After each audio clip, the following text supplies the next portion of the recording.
Hey everybody, this is your daily dose of all things royal.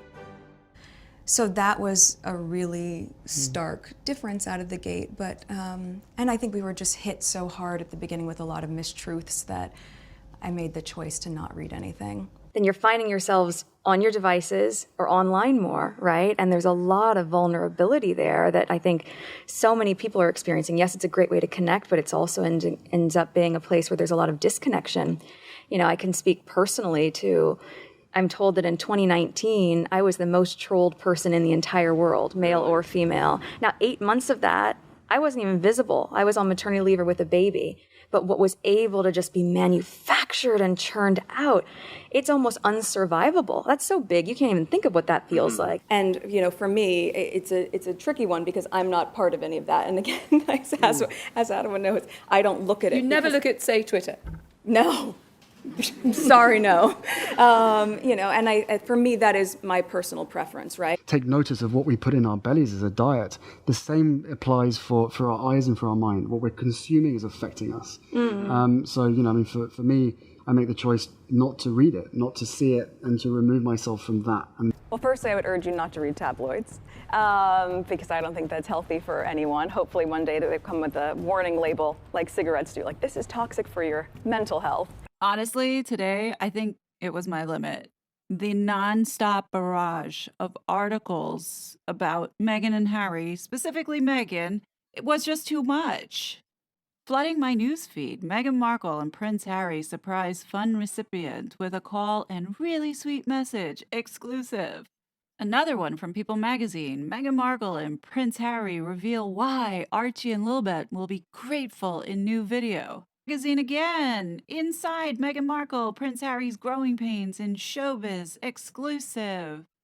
In Style magazine now, Meghan Markle will have a special role at this year's Invictus Games. Nobody effing cares. Then article from The Cut. What's this about a Montecito mafia? All about how Meghan and Harry have some really high-powered friends. From the BBC, Prince Harry and Meghan in united front against cyberbullying. People magazine again, Meghan Markle has taken a softer approach to Prince Harry's family. I lost count on how many articles People placed today, but once again, Meghan Markle and Prince Harry are playful and flirty. Source exclusive. Yeah. From The Telegraph, another puff piece, Prince Harry and Meghan surprise young entrepreneurs with phone calls. And a day filled with Meghan Markle propaganda is not complete without Jack Royston. Meghan Markle, Prince Harry's new video debunks divorce gossip. And of course, no day filled with Meghan propaganda is complete without Meghan Markle attacking Catherine. From The Mirror, Meghan Markle feels Kate Middleton got away with mistreating her after making her cry. And to finish it all off with Meghan Markle getting the last word in by blaming Spotify for being at fault for the Meghan and Harry podcast debacle. I mean, yeah, you could say that it was Spotify's fault for hiring two shitty individuals who didn't want to do any work. So yeah, I could give them this one, but you know, at the end of the day, it's never their fault. Never. So Meghan and Harry spent a heck of a lot of money today flooding the media and disrupting the public with these stupid articles. As I had said in a prior video, I think Meghan and Harry have been harassing the public by daily onslaught of these puff pieces that they keep putting out. And what irks me the most is that they have the audacity to lecture people on consuming media, what you can consume and what you should block out. And it's so simple. Well, you can't do that if there are people like Meghan and Harry who are continuously filling and flooding the media with their faces. Obviously, people are going to be disgusted, which we are. That's not hate.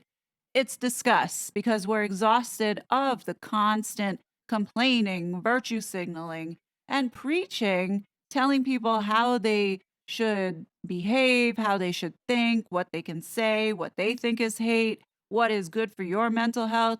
Listen, these two are not good for anybody's mental health. For Meghan, she said on a global scale, that's what happened in 2019.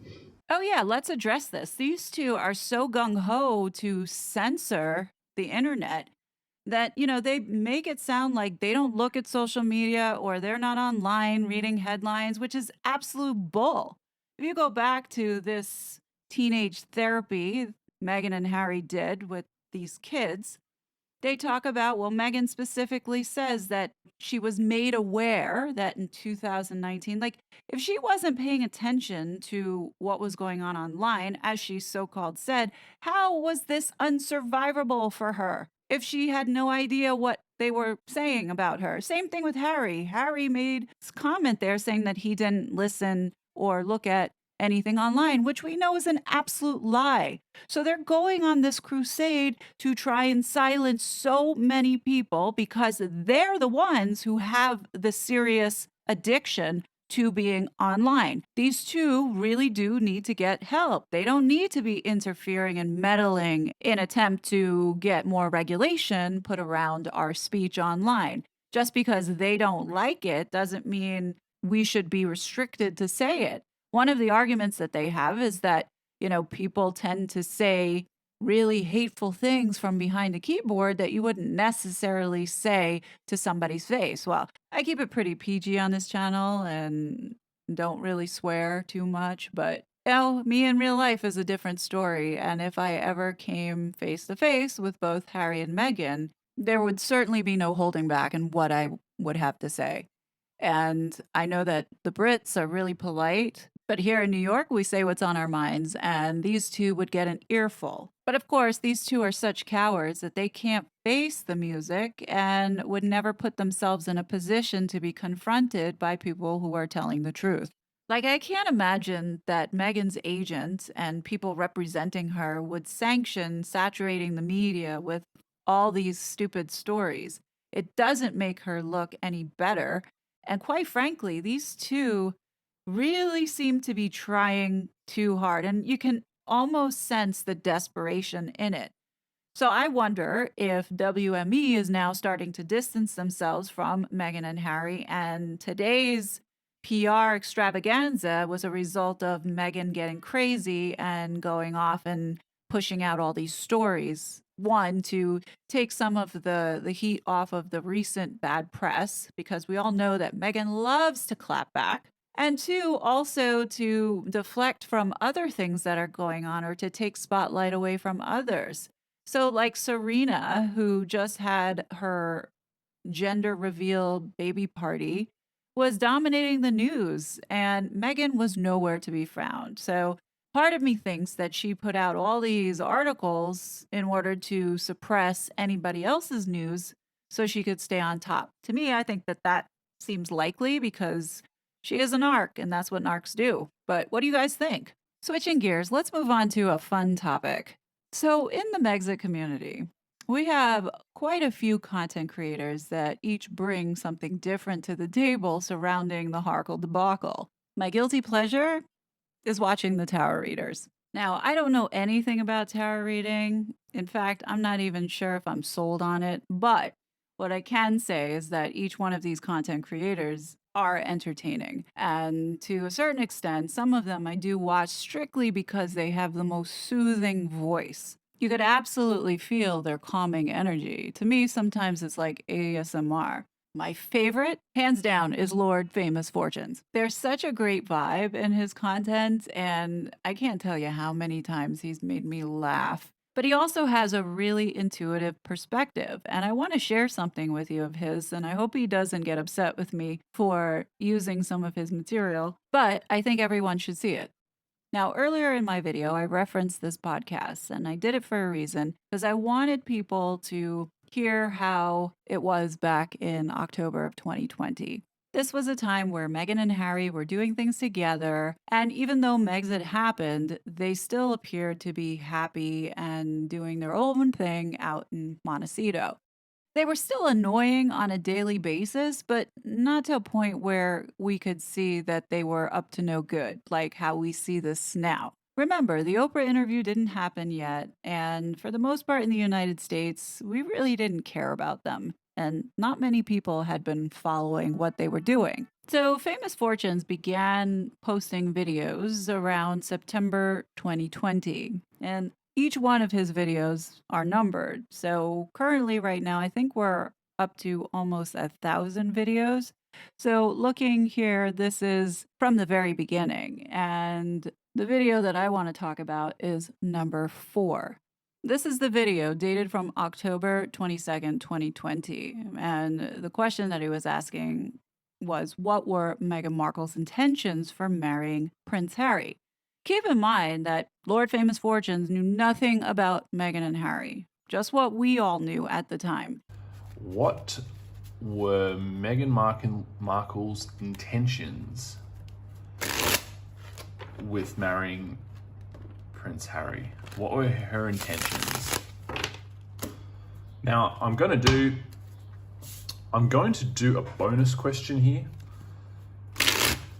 And the question I'm going to throw in underneath these, before I pull these cards, is what were Harry's intentions towards marrying Meghan? What were Harry's intentions? Why did he marry her? It's an interesting question. I think it's something we should look at after we look at Meghan's intentions. I think this is going to be an excellent side-by-side comparison spread, and we're going to get some really good information one way or another. So hold on tight, buckle your seatbelts, we're going to do it. We're going to have a look. This isn't just speculation. We're peeling back the veil and we're having a look. Okay. Harry, what were your intentions, eh? Did you see that? Okay. Right. So let's start with Meghan. What were Meghan's intentions towards marrying Prince Harry? The High Priestess.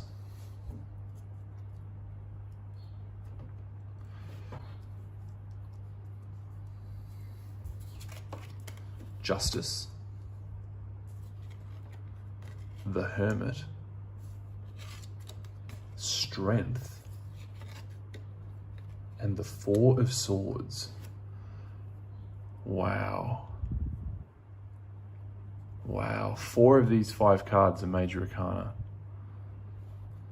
The underlying card from the spread I actually kept aside was the 2 of Swords, if you're interested. We'll get to the Harry's underlying card in a minute. You may find that more interesting, but we're going to find out in a second. So here, we need to interpret these cards. We need to have a look. So we have here, as I said before, as I mentioned, that 4 of these 5 cards are major arcana. This is an epic spread. Okay, that's what I'm going to say straight up here. This is an epic spread. This is serious business. Straight up the bat, this is serious business, and the energies here are quite powerful. There's a lot going on here. Wow. There's definitely, let's start with some of the more obvious cards. There's definitely here we have Justice. Now this is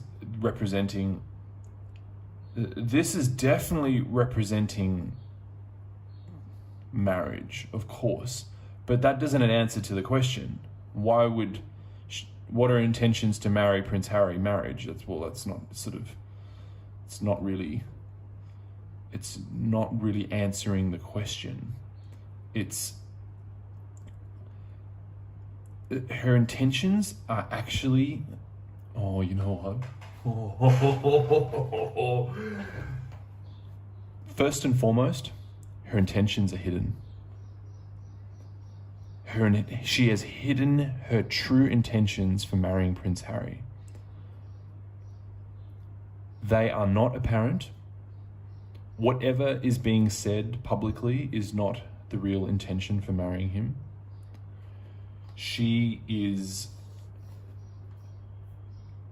Whatever she has said has not been true. Whatever you've read that she has said is not true. Whatever she said towards him in private has not been true.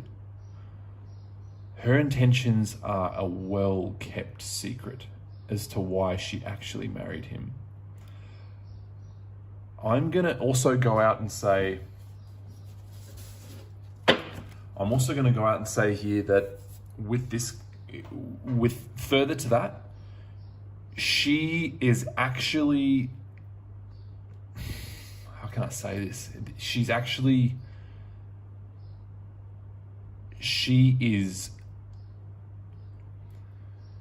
She doesn't really, how can I say this? Being with Harry is an effort for her. It's not something that is like, we're getting together, we're married, I like being with you, it's all good. It is work for her. It is a job for her. It is something she is needing to draw willpower, and she is needing to really work at this. This isn't a card you get when your intentions are sincere towards someone else. This is a card you get when you have to get up at 7 a.m. to go to work. You've got to draw on your inner power to do that. This is very, very strange energies here. And these are not, let me just say this right now. I read love tarot cards, right? This channel is called Love on the Cards. There is no love on these cards. Okay? There is no love on these cards whatsoever. This is a powerful spread. I have to tell you, this is a powerful spread. She is actually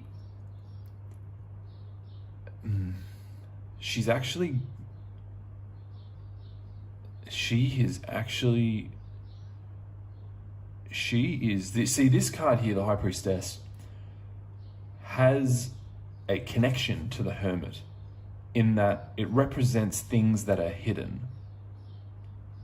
And she is very good at cloaking and disguising her true intentions towards Prince Harry. She is very good at making this a secret. She has secret intentions. That's what she has. She has very secret intentions, and she is secret intentions. Yeah, this is the reason for the marriage is, well, only she knows. Only she knows. There is, let me tell you, channel's called Love on the Cards. There's no love on these cards. All right? There is no love on these cards. It's almost, and with the underlying energy here, we have the Four of Swords, the Two of Swords. I'm just going to overlay it just for a second before I pull Harry's cards. It's like she easily could have married someone else. It's they say love is blind. Love is blind, they say that, but if love is blind, then her intentions are blind. To us. And it didn't matter necessarily, Harry, it doesn't necessarily matter who Harry is as a person. That didn't matter to her. If that makes sense. Okay. It could have been anyone. But there was a reason she married Harry. But it wasn't for Harry. All right. That's good. That's epic. Okay. So let's have a look at Harry's cards. We can always come back to these. They're not going anywhere. Now, I'm gonna show you before I pull these cards. The underlying energy for Harry's intentions was the Tower. Now, this is not good. This is not a good omen for the cards we're about to pull in terms of the underlying energy of his intentions. This speaks to a very, very rushed decision to marry her. This speaks to a very ill thought out, ill-conceived crash marriage, without doing his due diligence and without. So let's see, we'll come back to that. Let's have a look. So what are Prince Harry's intentions towards marrying Meghan Markle? The 9 of Swords, okay. The Emperor. Ooh. The Queen of Wands. The 5 of Cups. And the 5 of Wands. Not good cards. I'm shocked by what I'm seeing. This isn't love. This isn't love. Harry's in pain. Harry is feeling, he is torn inside. He's torn, he's feeling pain, he's feeling bitter disappointment. This whole process has been disastrous for him. He knows it inside. He might not be showing it. Maybe he is, but I don't see it. But he is torn.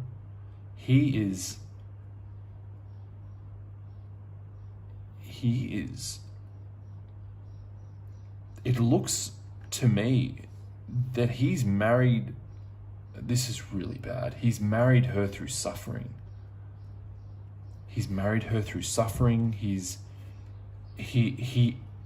This looks like, if I did this as a private reading for someone, this looks like a pattern of abuse someone has suffered. This looks like someone who's been abused and they're traumatized. And I can tell you, Prince Harry does not hold the cards in this relationship, at least in terms of the intentions to be married. He wanted there to be an elevation of her to his level, or as far as it could go to his level, because we're not getting the Empress here, we're getting the Queen of Wands. So he wanted her to be a princess. That's what I'm seeing. It was part of his intentions. It's part of some of the reasons why he's done this, but there's been a lot of anxiety, a lot of heartache, a lot of disappointment, and a lot of conflict. There's been a lot of conflict around this. I'm not seeing love anywhere. Nothing. I'm not seeing anything close to love. I'm not seeing anything close to that whatsoever. But we're not seeing good stuff here, guys. I'm actually a bit shocked. I thought this was going to be great and entertaining, to be honest. But I'm actually really shocked by this. This goes way deeper than I thought. I thought this would be fun to share, to look back, and it's really interesting how intuitive and spot on. Now, he's not all the time so serious. This just happened to be a serious reading, but if you get a chance to check him out, he does make you laugh, and overall, a good time over there, especially if you're looking for positive energy and to brighten your spirits. So anyhow, I will definitely be back with more content, but until then, please be safe, and I'll talk to you later. Bye! It was such a fraud.